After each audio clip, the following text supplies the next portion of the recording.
Nairobi Metropolitan Service Director General Mohammed Badi took the oath of secrecy on Thursday during a cabinet meeting in State House.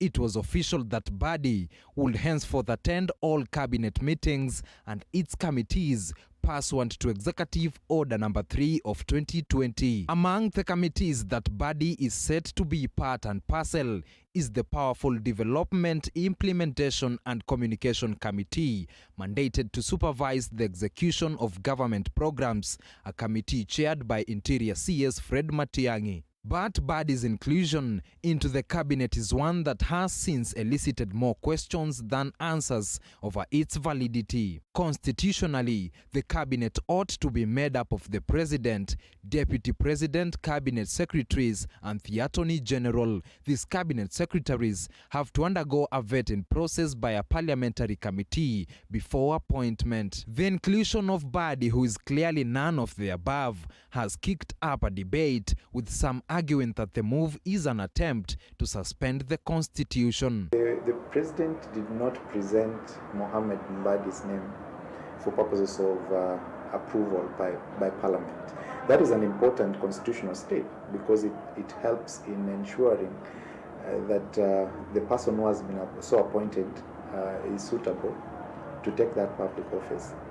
That person is, there's public participation essentially in parliament to ensure that the character and the person of Mohammed Badi is vetted before he takes or resumes or sits in cabinet. And those are the critical constitutional questions that we'll be asking ourselves. Did the president act outside his prerogative? Did he usurp his powers by expanding cabinet through executive order?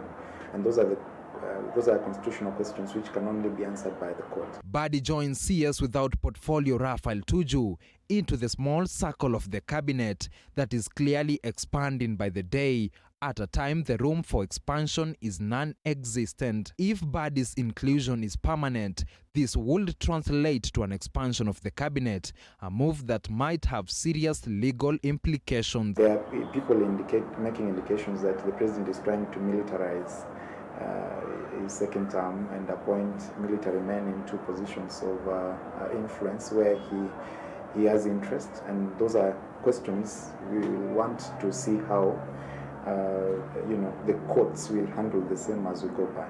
Functions that have been transferred to Mohammed Badi are functions which are subject to vetting publicly, subject to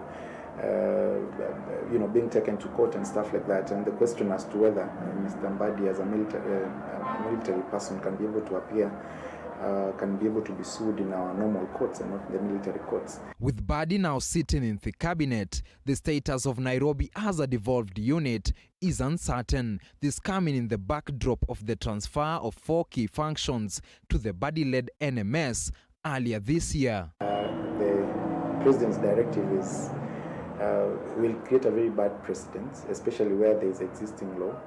County governments were created under the constitution because of devolution, and the essence of devolution was to ensure that distribution of resources happen in a way that is equitable, at the same time leadership into the grassroots. David Muthoka, TV 47, Nairobi.